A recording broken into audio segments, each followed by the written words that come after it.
A'udhu billahi minash shaitanir rajeem. Bismillahir Rahmanir Rahim. Shafqat Mahmood Sahab, Asfar Sahab, Ali Sahab, ladies and gentlemen, excellencies, Assalamu alaikum. I feel privileged once again to be part of this forum, my third time to do so in a very quick succession. I come here because if there is a talk about Pakistan and Pakistan's summit, that is where my head and heart belongs to. Let me commend the unique, consistent and regular efforts of Nutshell to project this true Pakistan. I am always gratified to see a wide level of participation, which obviously this year has increased, and to see that so many eminent national and international speakers are here to speak about their perceptions about the future of my country. I believe that periodical conduct of such intellectual discourse is important. Important for us to know where we go, important for others to know where we stand. Narrative in the modern world is a defining feature. Excellencies, ladies and gentlemen, why it is important to know what course Pakistan will charter? It is important because Pakistan is a country of significance. It has been termed by many as a pivotal state. It is a state which has been called a zipper state. There is fact to these assertions. It is a country of 220 million people plus. It is located at the crossroads of civilizations. And it is a country which has immense geostrategic and geoeconomic importance. It connects not only South Asia, but Central Asia, Middle East, Eurasia, West China, and beyond. In a sense, it is connected with 32 littoral states, and in a sense, it zips together 64 countries of the world. It is therefore a state of significance. And therefore, the course that Pakistan charters is not only important for itself, but well beyond, not only in the region, but also beyond the region. That is the significance of the course that we define for ourselves and its impact that it will have on the others.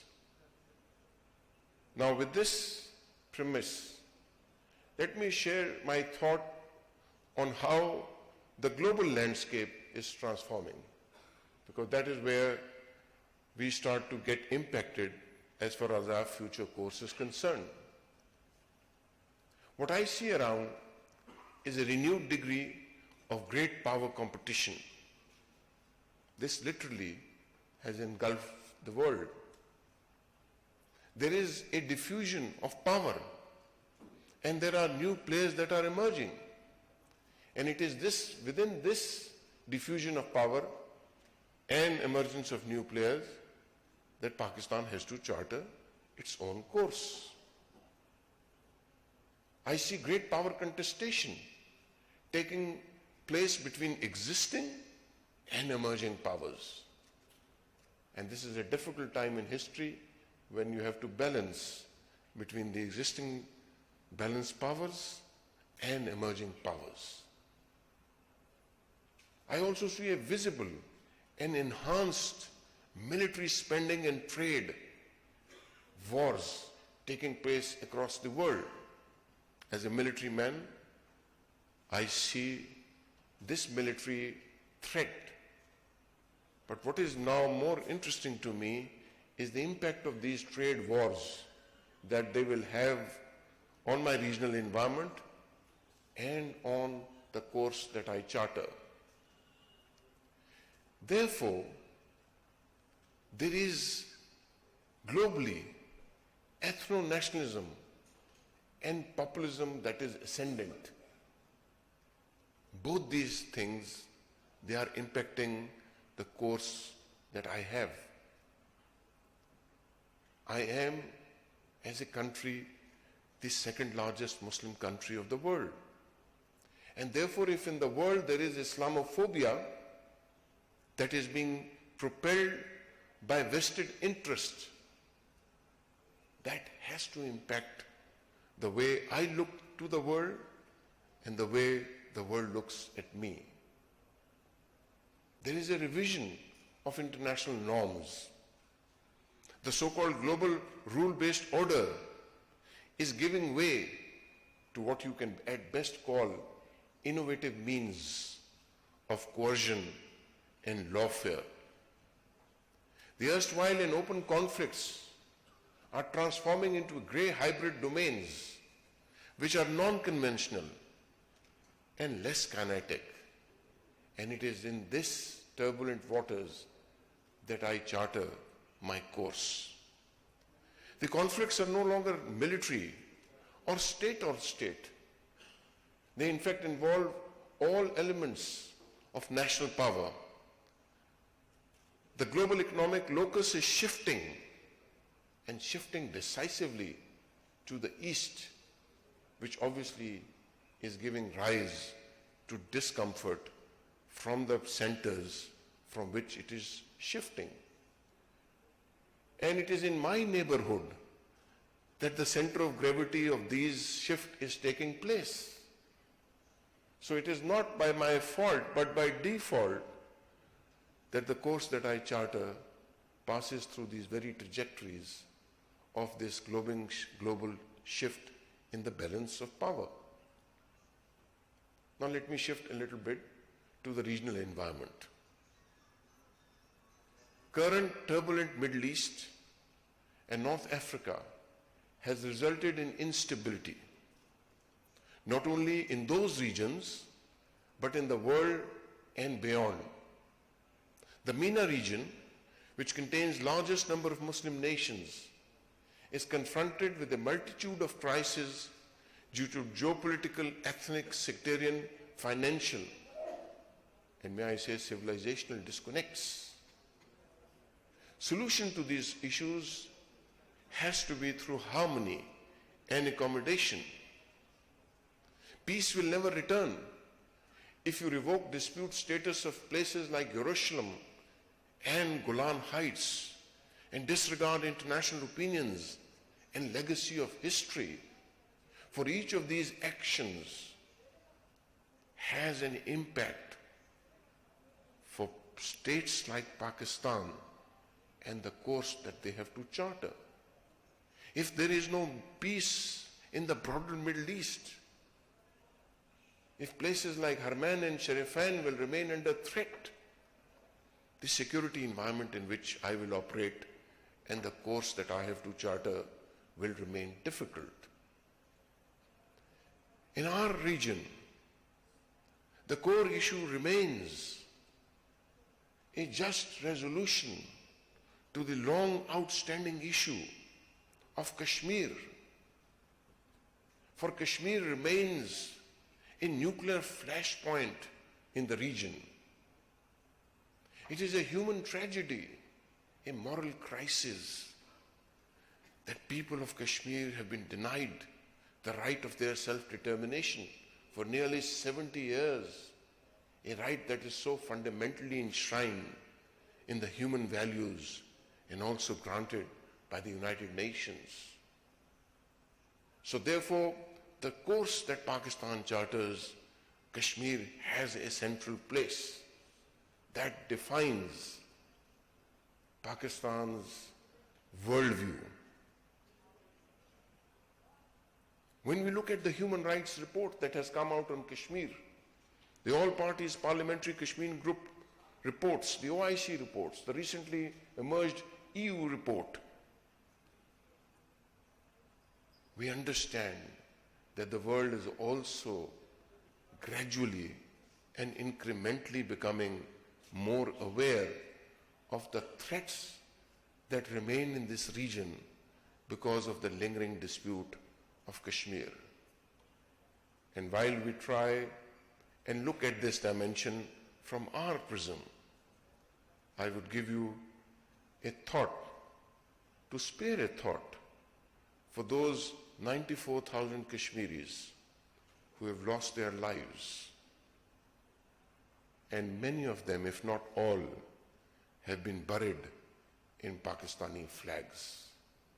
For me, it is very important that the course that I take respects the flag in which the Kashmiris have been buried. Now, apart from Kashmir, South Asia is a region beset with multiple challenges. There is a massive conventional arms buildup by some nations, and they are trying to acquire a status of what they call as a net security provider from Sahel to South Asia. To me, it is an intellectual disconnect as to how one nuclear power can provide nuclear security or provide a nuclear dominance in a region where there is another nuclear power. We are also seeing reconfigured geography, and notions of Indo-Pacific are stressing the regional security environment. And this is the nature of the environment regionally in which I charter my course.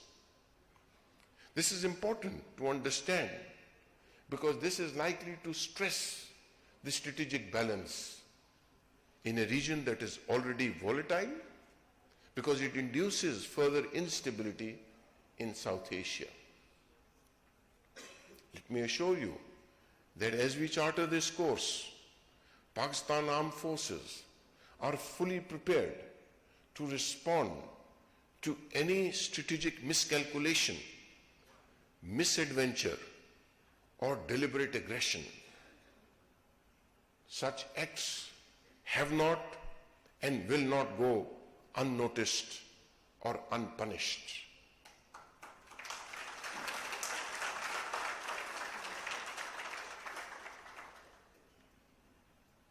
I just recall what recently Dr. Mahathir Mohamad, the Prime Minister of Malaysia, has said after his visit to Pakistan about the armed forces of Pakistan.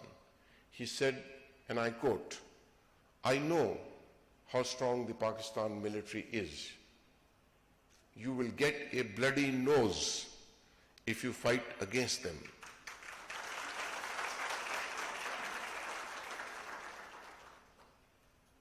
With regard to Afghanistan, Pakistan knows that the course that it has to follow, there has to be a closure to the Afghan conflict. As we have long maintained, and the others are now coming to realize, that there is no military solution to the conflict in Afghanistan. On our part, Pakistan has facilitated the opposing forces to the negotiating table. We have done our bit. It is now for others to do their bit so that peace and stability can return to Afghanistan. Pakistan is fully committed to and shares the end state of a peaceful and stable Afghanistan that denies space to any terrorist network, including Al-Qaeda and Daesh, but also denies space to any hostile intelligence agencies that use that soil to operate against Pakistan. It is important for me for the course that I take. Pakistan therefore wants the recent peace initiatives to succeed, to find a lasting political settlement in Afghanistan. It is, after all, a political problem. It is not a military problem. And therefore, it only has a political solution and not a military solution. Excellencies, ladies and gentlemen, after Pakistan's independence, we have charted a course. This course was based upon a realization, as I said, that we are a pivot of civilizations, cultures, geoeconomy, geopolitics, and regional connectivity. In this course, we may have made mistakes, but today we stand at a threshold where I believe there are more opportunities that present to us than challenges. I know this is not what the mainstream thought might be, but this is what my experience tells me, and this is what my conviction is. I see Pakistan in its course becoming an important member of the Shanghai Cooperation Organization, of a reactivated SARC when it does, of D8, of OIC, of ECO, and others. I'm pleased to see that Pakistan has played an important role. It has been elected to the United Nations Security Council on 7 occasions, and it has played a positive role for shared human values, peace and security regionally as well as internationally. Let me give you an example, and that will tell you the course that I intend to follow: regional peace and contributing towards global peace. Since 1960, over 200,000 Pakistani personnel have served with professional pride in 44 United Nations missions in 26 countries for peacekeeping. And in doing so, over 160 Pakistani peacekeepers have laid down their lives in the cause of world and global peace. Even today, there are more than 6,000 uniformed personnel who are employed in the United Nations peacekeeping missions. It is very exciting for me in the course that I'm taking to see a resurgence, a focus on the maritime domain. Now, Pakistan has for many times remained at the forefront of a multilateral effort for protection of global commons.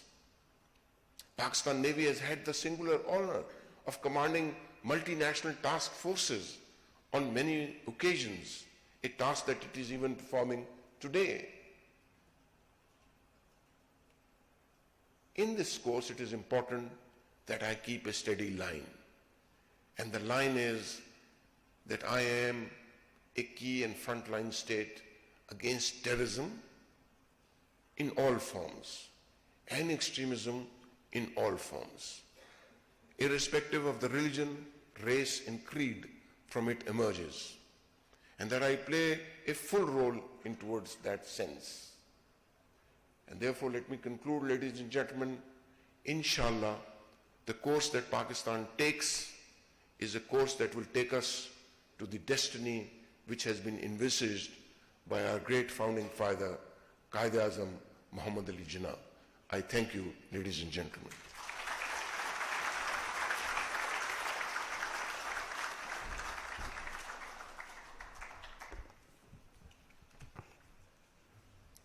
Thank you, General Saab, for sharing with us the geopolitical and economic challenges that Pakistan needs to navigate to charter the course. I speak on behalf of everyone when I say we are with you